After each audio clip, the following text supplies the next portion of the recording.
Bonjour à toutes et à tous. Aujourd'hui, nous allons nous retrouver pour une vidéo un petit peu spéciale qui est la vidéo sur l'aqua.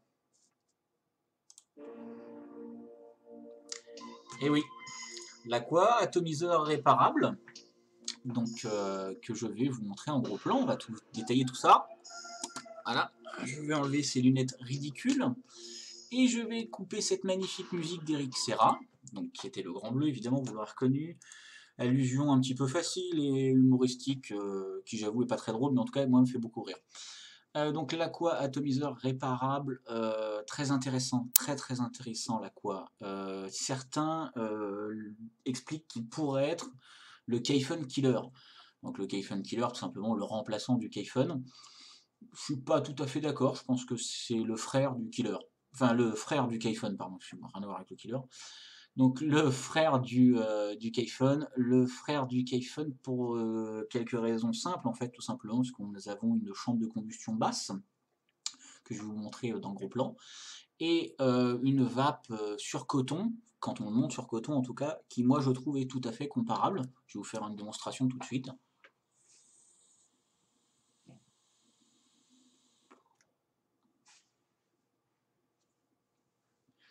Voilà, la vapeur est dense, elle est très agréable en bouche, c'est très rond. C'est quelque chose que j'aime beaucoup, moi en tout cas, la vape sur coton. Je vous encourage à faire des coils sur coton. Vous avez vu dans la boutique, on a rentré du coton, etc. C'est vraiment quelque chose qui va se démocratiser, qui est très intéressant. Essayez, vraiment, ça vaut le coup. On peut le monter sur fibre aussi, hein, c'est tout à fait une possibilité. Là, il est monté avec le mode mécanique de chez Sigelei qui s'appelle le Bagua, dont je ferai un test après, qui est très sympa. Je trouve très mignon ce petit mode mécanique. Dessus, j'ai monté une résistance, il me semble, de 0,50, quelque chose comme ça, donc une résistance très basse, pour avoir une production de vapeur et un hit prononcé. Et puis tout simplement, pour envoyer un peu du pâté avec un mode méca, c'est l'ULR, donc l'Ultra Low Resistance, c'est quelque chose qui marche très bien. Par contre, ça fait descendre vos batteries, hein, ça c'est très clair. Mais bon, ça c'est la méthode. Après, vous pouvez tout à fait le monter traditionnellement, vaper avec un mode électro avec, ça marchera très bien, vous inquiétez pas. Là, on va faire du méca, mais vous pouvez faire de l'électro aussi. Donc voilà, donc ce petit atomiseur est très intéressant, très résistant je trouve, en tout cas un corps entièrement en métal. Je vais vous détailler tout ça dans le gros plan, et puis on se retrouvera sur le plan large pour la conclusion. Et nous voilà donc en gros plan pour l'aqua. Donc l'aqua vous est livré dans une boîte de ce type.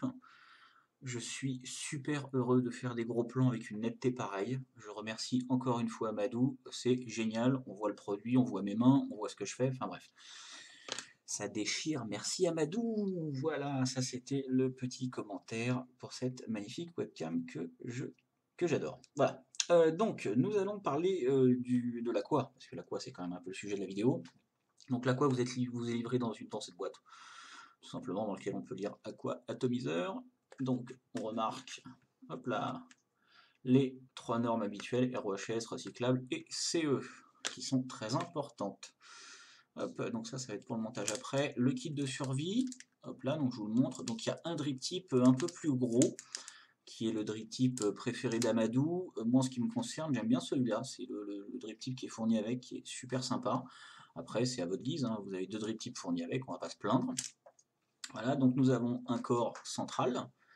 Nous avons une cheminée avec un joint. Là, ça va être intéressant parce qu'on va voir qu'en fait, le système permet de régler le airflow, le cap du haut.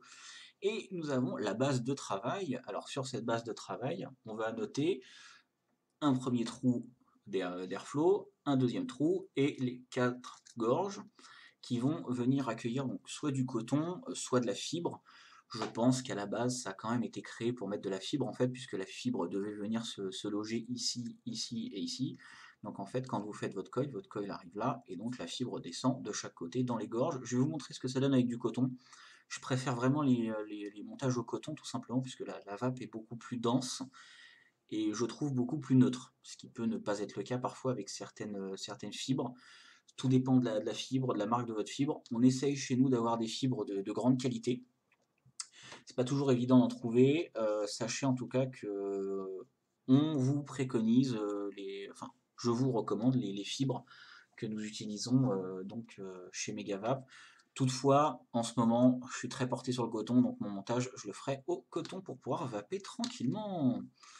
Donc nous avons deux plots, un plot positif et un plot négatif, et ce fameux joint qui va être très intéressant, puisque quand vous allez prendre le corps de votre atomiseur, je vais vous le remonter, vous allez voir, ça va être donc la chambre de combustion qu'on visse. Hop, ouais, on va venir la visser. Donc là, on voit très bien l'espace prévu pour que le coton vienne à cet endroit-là, en fait, tout simplement pour imbiber le jus. On a la chambre de combustion qui vient se mettre là. Et la chambre de combustion, quand je la positionne, je sens que le joint il résiste un peu.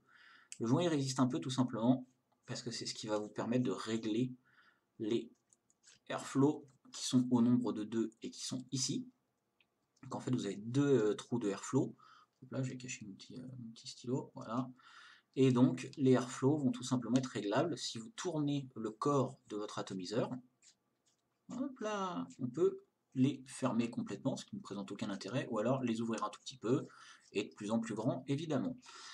Chose intéressante, c'est que toute cette manipulation peut se faire avec l'atomiseur fermé et tout le liquide dedans. Donc ça veut dire que même si vous avez votre jus préféré à l'intérieur et que vous décidez d'avoir un airflow plus large, eh bien vous pouvez le faire tout en gardant votre liquide dedans et votre drip tip monté.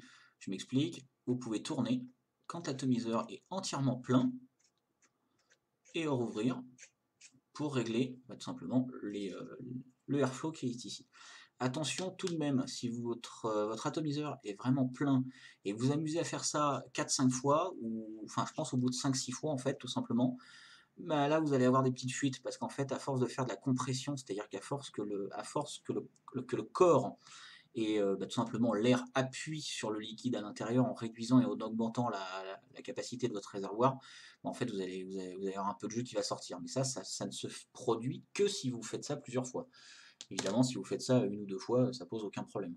Le tout est de vaper entre temps pour enlever l'excédent de liquide qu'il pourrait y avoir. Donc je vais poser le drip tip.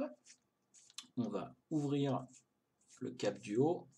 Alors je vais faire un gros plan sur le cap du haut parce qu'en fait moi je l'aime beaucoup, je le trouve très très très joli. Ils nous ont fait un usinage que je trouve très sympa.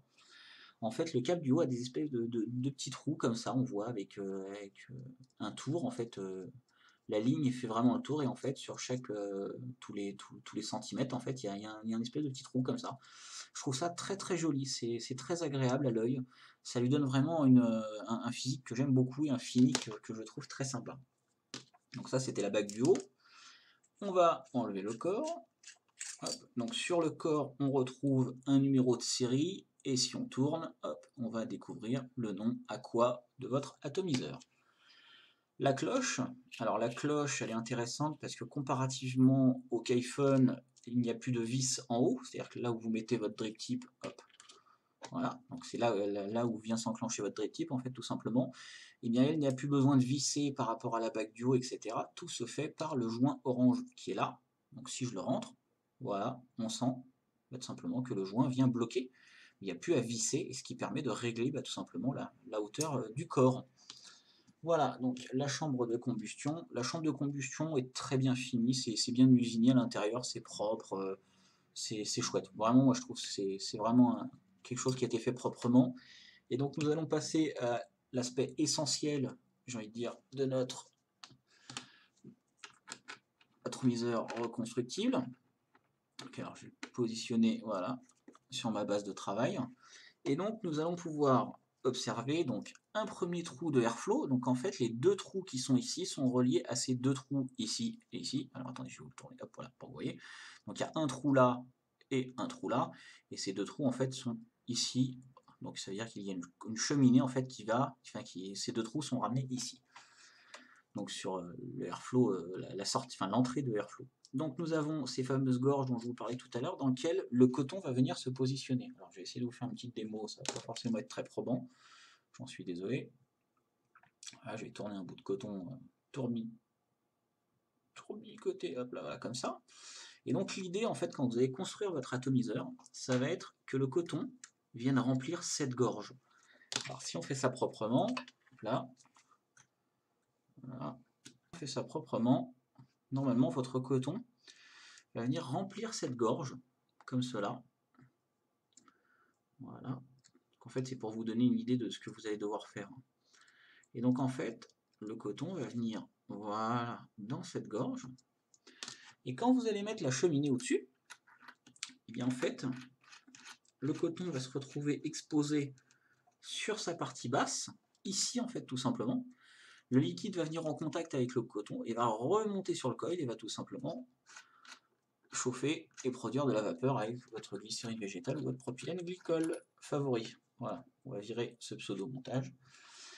Je vais utiliser pour faire mon montage des résistances que j'ai fabriquées juste avant. Je n'ai pas voulu le faire parce que c'est un peu fastidieux. C'est tout simple, hein. Vous savez, vous prenez un tournevis, vous enroulez, votre cantal, là c'est du ribbon, sur votre tournevis, vous le tournez 4-5 fois, enfin moi j'ai tourné 4 fois.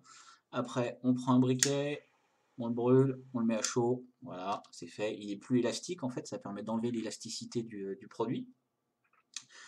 Et donc, en fait, tout simplement, bah, ça va vous permettre de le monter ici. Donc je vais vous montrer ça tout de suite. On va passer à cet aspect-là. Hop là, voilà, j'ai tout poussé. Donc là, je vais tout simplement dévisser cette vis. Donc là, vous voyez, ça se fait avec les doigts, il n'y a pas besoin de tournevis ni rien du tout, c'est très agréable. Alors j'ai gardé un tournevis à côté de moi, c'est tout simplement pour pouvoir le passer dans les, passer dans les résistances. Donc, première résistance.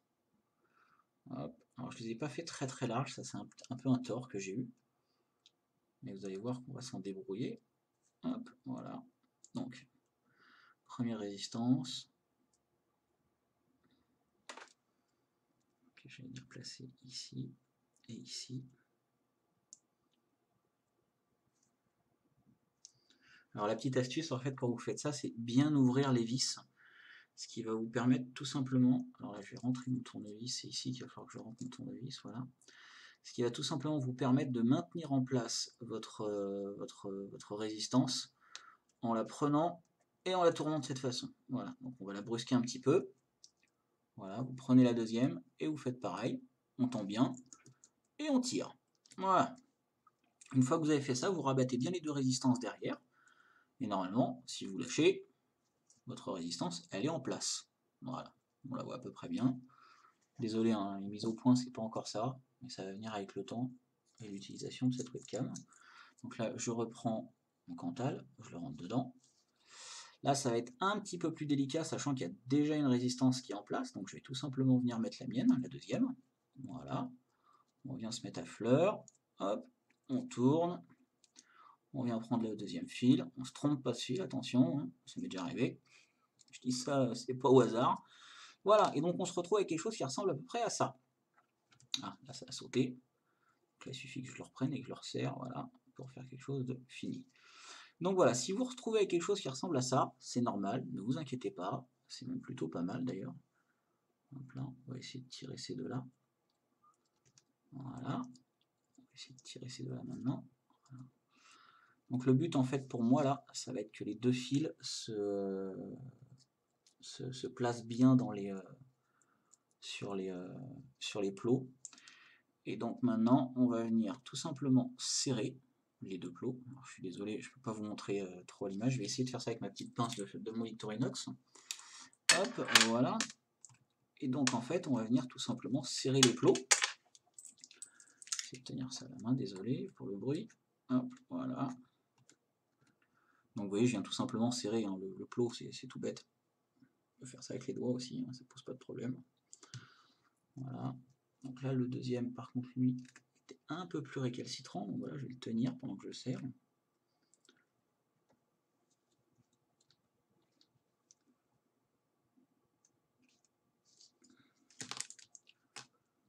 Voilà, donc vous voyez, en fait, je vais pouvoir enlever mon tournevis maintenant, et donc on se retrouve avec deux coils, hein, là et là. Et donc en fait, dans ces deux coils-là, ben, nous allons placer du coton. Donc vos deux résistances sont mises en place, donc vous voyez bien qu'on en a une de chaque côté, donc une résistance par trou en fait, tout simplement. C'est-à-dire qu'on a un airflow là et un airflow ici, et donc vous avez une résistance pour chaque trou. Donc maintenant, je vais tout simplement virer le surplus de Cantal. Alors, je vais essayer de faire en sorte que ça jaillisse pas partout. Hop, voilà. Trop tard, ça jaillit, voilà. Si on veut pas que ça jaillisse, on tient dans les doigts, hein, c'est très simple. Et voilà. Et donc on se retrouve avec, comme je vous le disais tout à l'heure, tout simplement 2 résistances, hein. Voilà, on va replier le petit excédent là qui me gêne un petit peu, qui dépasse. Voilà, hop. Et donc nous nous retrouvons avec 2 belles résistances. Si j'allume mon mètre, je pense que je vais avoir 0, allez, on va dire 0,37. Voilà, je mets dans le bon sens. 0,43. Bon bah vous voyez comme quoi c'est un petit peu plus haut que ce que je pensais et c'est très bien puisque ça va aller sur mon mode mécanique, donc le bagwatch chez Seagull qui va porter cet atomiseur, donc 0,40, 0,43, c'est très intéressant. Voilà. Hop, je vais à présent passer ma fibre de coton. Donc, je vais tout simplement prendre un petit peu de coton. Ça sert à rien de prendre des quantités monstrueuses. Là j'en ai peut-être, j'espère que j'en ai pris assez, là c'est tout ce que j'espère. Voilà, hop, voilà, on va le torsader un petit peu. Ça sert à rien non plus de l'écraser comme un doudingue. J'ai fait ça à mes débuts quand je faisais du coton. Et j'écrasais beaucoup le coton. Et en fait, le problème quand on l'écrase beaucoup, c'est qu'il rentre beaucoup moins bien dans le coil que vous êtes en train de faire. Donc écrasez juste le début, puisqu'en fait, c'est cette partie-là qui va être, j'ai envie de dire, la plus embêtante à faire rentrer. Hop, voilà. Et donc, je vais tout simplement faire passer mon coton à l'intérieur. Hop là, c'est pas mal ça. Donc on le tient bien des deux côtés, on tire dessus et vous voyez, ça vient tout seul. Voilà. Donc là déjà, il y a une première mèche qui a été faite. On garde bien la longueur, hein, vous ne coupez pas à ras ni rien du tout, hein, vous attendez. Voilà. Tac. On va faire la même chose de l'autre côté, parce que c'est un dual coil, 2 mèches à faire. Hop, voilà. Alors ce que je vous montre pas à la caméra en fait, c'est que je la roule un petit peu entre mes mains. Ça ne présente pas grand intérêt en gros plan, mais l'idée reste toujours la même. Je vous avais déjà montré sur une vidéo, il me semble. Donc là, on va étirer bien comme il faut. Voilà, ça vient comme je veux. Alors, faut pas hésiter à tourner quand ça bloque un petit peu. Voilà, oui, ça rentre tout seul. Ça, c'est très bien ça. Ça, c'est très très bien. Voilà. Hop, donc on va couper l'excédent maintenant. Alors c'est là où je suis le moins bon, c'est pour couper en fait l'excédent de coton. Hop, voilà. Donc l'idée, comme je vous le disais tout à l'heure, en fait tout simplement, ça va être de placer le coton comme ceci dans la gorge de l'atomiseur. Voilà, là c'est un brin de coton qui est parfaitement placé et on va faire la même chose pour les 3 autres. On va regarder la résistance. On a 0,55, désolé j'arrivais pas bien à voir avec la lumière. Donc 0,55, on va tout simplement mettre un petit peu de liquide dessus. Voilà, donc je vais placer un petit peu de liquide pour humecter mes mèches. Je vais couper mon mètre puisque ça sert à rien qui marche. Voilà. Donc là en fait cette étape-là n'est pas obligatoire, mais moi je vous la conseille fortement. Pour la simple et bonne raison, c'est que si vous ne faites pas ça, si vous lancez votre atomiseur sans humecter les mèches, il y a de grandes chances que vous cramiez le coton. Et si vous cramez le coton, et bien là, je peux vous garantir que vous êtes bon pour tout refaire. Parce que si vous ne faites pas cette étape-là, sans l'amorcer, alors il y en a certains qui vont l'amorcer en tirant dessus comme un sourd pour faire monter le jus. Moi, je trouve que c'est moins précis que de s'amuser à le faire comme ça. Voilà. Hop. Donc voilà. Je remets un petit coup de voilà, 0,60. C'est ça 0,63, on est pas mal. On est même très très bien. Je vais venir remettre ma cloche. Donc je pose ma cloche bien droite dessus. Hop là, voilà. Et je tourne. Et je tourne. Je vais tenir la base quand même. Voilà. Et donc maintenant, on voit bien que nous avons le coton ici, ici. Alors là, on voit pas bien, il est un petit peu à l'intérieur. Et d'ailleurs, je vais mettre un petit coup de jus pour bien l'humecter. Voilà. Ça. Et donc, ici, nous avons encore du coton. Pareil, qui est un petit peu sec. Donc, je vais lui remettre un petit coup de jus. Voilà, comme ça, je suis tranquille. Et voilà, et nous n'avons plus qu'à le remplir. Donc maintenant, je pose le corps. Donc le corps, on sent une fois de plus le joint qui vient hop, bloquer le corps. Je vais visser le corps dessus. Alors, je vais essayer de faire ça droit. Attendez, parce que, en fait, il est monté sur la base. C'est pas forcément ce qu'il y a de plus simple. Hop là, voilà. Toc. Je suis tout tombé. Je suis maladroit. Donc, on vient positionner le corps bien droit. On visse. Alors, on laisse le trou désiré, mais vous pourrez le régler après. Donc ça, c'est pas un problème, j'ai envie de dire. Hop. On va venir remplir l'atomiseur. Vous prenez votre liquide préféré. On n'hésite pas, vous allez voir, il y a de la contenance. Hein. Vous voyez, je suis en train de remplir, je remplis, je remplis, je remplis. On en met du liquide là-dedans.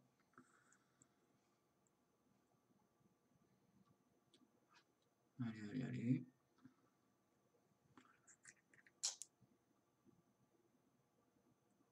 D'appuyer comme un sourd sur la bouteille. Voilà. Et voilà.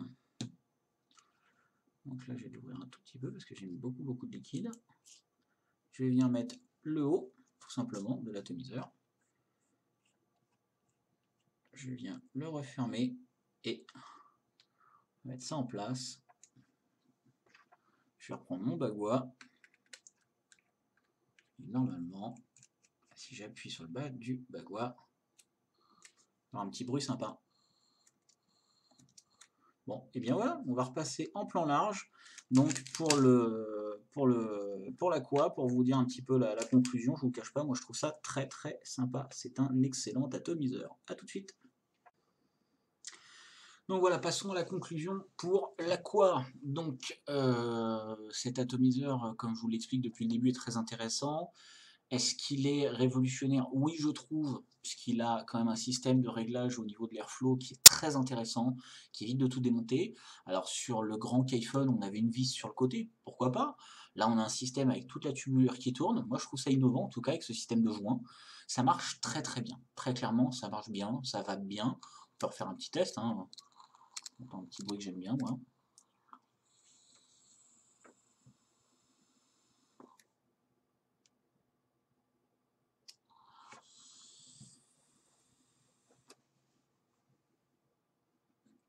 Voilà. Un produit qui marche bien, qui a une bonne vapeur, très ronde en bouche, très intéressante. Moi, je suis vraiment très satisfait de ce produit. Bon, voilà, il n'a pas beaucoup de défauts. Moi, je n'en trouve pas beaucoup. En tout cas, ça fait un rendu full stainless avec le bagua qui est très intéressant. On va avoir plein de vidéos qui vont arriver, hein, vous allez voir. Je vous encourage déjà à essayer ce produit. Vous allez voir, je vais vous faire plein de vidéos. On a un tout petit dripper qui est absolument génial de chez SmokeTech. On a le bagua, déjà, que je vais devoir faire en vidéo. Enfin, bon, bref, j'ai plein de vidéos qui vont arriver. On a une nouvelle webcam. Merci. 1080p, c'est super, ça marche bien, c'est beau, on voit bien les produits. Ça fait des gros plans d'enfer. Je suis plus obligé d'utiliser mon caméscope numérique. Enfin, bref. Vraiment, ça simplifie les choses. On a changé aussi l'emplacement du PC parce que d'un point de vue, j'ai envie de dire, logistique, c'est plus intéressant. Déjà, c'est plus blanc derrière, ça fait plus propre. Voilà, vous voyez pas ma télé, etc. Donc on a décalé. Donc tout simplement pour revenir au produit, essayez ce produit. C'est pas le remplaçant du Kayfun pour moi, c'est tout simplement son frangin, c'est-à-dire que c'est son copain. C'est celui qui va avec, ça marche bien, c'est tout aussi intéressant. C'est différent, c'est pas la même, c'est la même vape clairement, mais c'est pas le même système de reconstruction. C'est du dual coil, attention, hein, on n'est pas sur le Kayfun était un monocoil, là on est vraiment sur du dual coil. C'est autre chose, c'est un petit peu plus poussé au niveau de l'expertise pour le réussir, mais comme vous avez vu dans la vidéo, il ne faut pas non plus être spécialement dégourdi pour le faire. Moi j'y arrive en tout cas, donc normalement tout le monde peut y arriver. Avec un petit tournevis, on enroule le coil dessus, on en fait deux, on prend du fil résistif un peu haut, 0,35, quelque chose comme ça, pour avoir un bon coil. Et puis bah écoutez, en tout cas c'est tout. Donc merci pour tout, merci pour vos commentaires, à très bientôt. Et puis en tout cas j'espère que j'aurai le plaisir de vous présenter des produits tout aussi finis et tout aussi aboutis. Il y en a encore, hein, vous inquiétez pas, j'en ai plein. Mais en tout cas l'année s'annonce bien. Enfin, moi, en tout cas, c'est de bon augure. Quand je vois ça, je me dis que l'année s'annonce très bien. On va avoir très bons produits, de très beaux produits à vous présenter. Et ça va super bien.